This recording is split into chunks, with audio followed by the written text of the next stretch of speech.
Bon, j'espère que vous allez bien et que vous vous portez bien. Bon, on va commencer cette première vidéo par parler un petit peu des programmes. وقبل نبداو des exercices comme ça. إلا كان نهضر شوية في البروغرام juste pour commencer. Donc quand on a un problème, on va donner une solution. Par exemple, pour faire un gâteau, il faut apprendre une recette. Donc la recette c'est quoi? C'est un ensemble d'étapes. C'est un ensemble d'étapes pour réaliser le plané le gâteau. Donc, ça la première partie de la recette, ça les ingrédients. La deuxième partie, c'est quoi?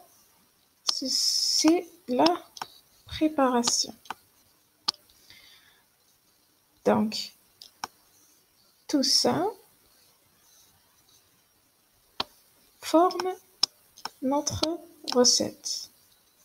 Donc, si on compare ça par rapport à un programme, on a une partie déclaration, où est-ce qu'on déclare les variables. Ici, on déclare les ingrédients qu'on va utiliser. Ici, on déclare les variables qu'on va utiliser. Et ici, on va faire quoi? On va expliquer le traitement, les étapes à suivre pour résoudre ce problème. Donc, le corps d'un programme Pascal commence par l'identifiant programme, puis on écrit le nom du programme et on met point virgule. Pour déclarer, la première des choses qu'on doit déclarer, ce sont les constantes avec l'identifiant const.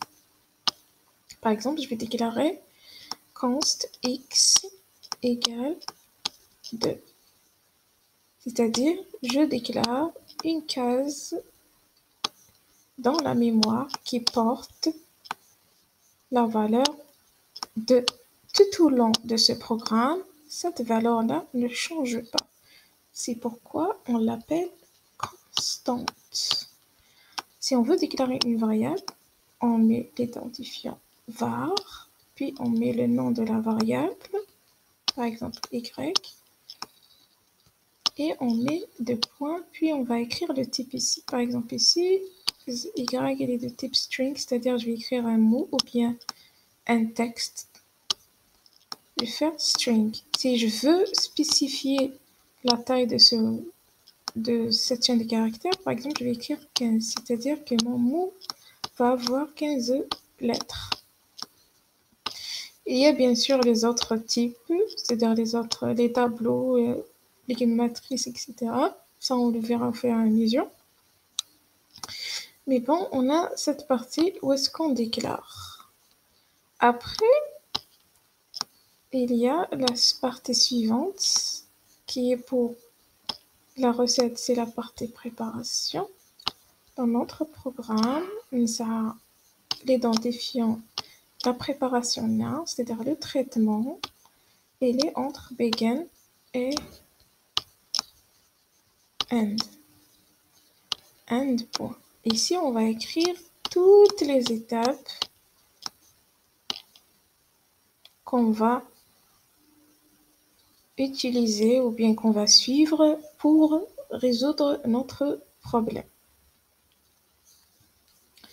Donc, si on revient un petit peu à la théorie, un programme, c'est quoi? C'est un ensemble d'instructions ordonnées qui permettent de résoudre un problème donné.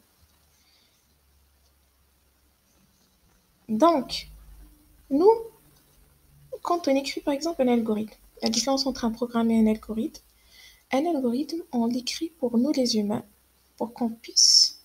C'est-à-dire que quand on lit un énoncé, la première des choses à faire, c'est d'écrire un algorithme qui va décrire toutes les étapes qu'on va suivre pour résoudre ce problème. La prochaine étape, on doit traduire cet algorithme en un code qui respecte une certaine syntaxe. Pourquoi il respecte une certaine syntaxe? Parce que la machine ne peut pas deviner toutes les syntaxes, parce qu'il ne peut pas lire un langage humain et le comprendre directement. Donc, notre démarche, pour qu'on puisse faire des programmes que la machine puisse comprendre, on doit apprendre un langage de programmation. Donc, le langage de programmation, c'est un langage de haut niveau qui permet de traduire un algorithme. Donc, on a deux types de langage de programmation. On a le langage de programmation de haut niveau et on a les langages de bas niveau. Donc, un langage de programmation de haut niveau, ce sont les langages que vous allez utiliser le plus souvent, c'est-à-dire que ce sont les langages qui sont prêts au langage naturel. Ils sont souvent écrits en anglais. Donc, par exemple, le Pascal, le Java, le C, Python, Ruby, etc. Donc, ce langage-là, il fait quoi? C'est-à-dire, nous, on va écrire un algorithme, puis on va traduire cet algorithme en utilisant une syntaxe d'un langage. D'accord? Donc, une syntaxe est...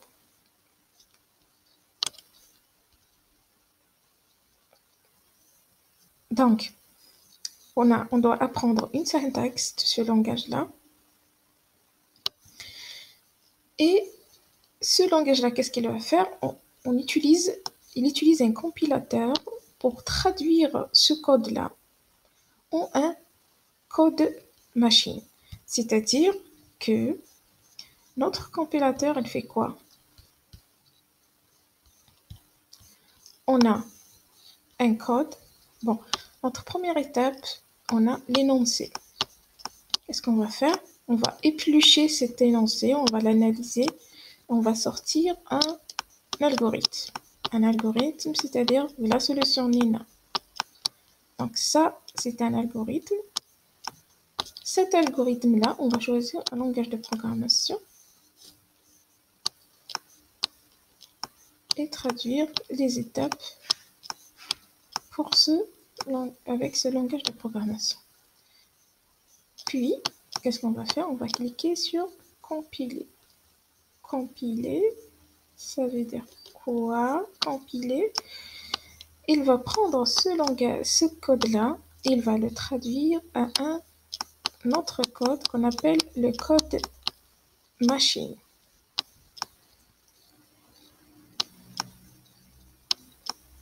Ce code-là permet de nous donner les résultats de l'exécution.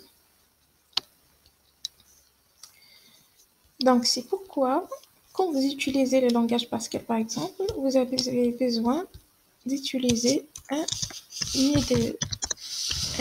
integrated developing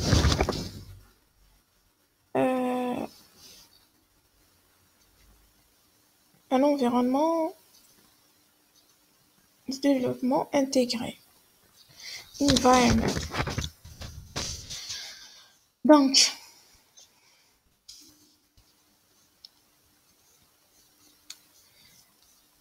le compilateur, il va compiler notre programme et nous conduit vers la console qui va afficher le résultat de l'exécution de notre programme.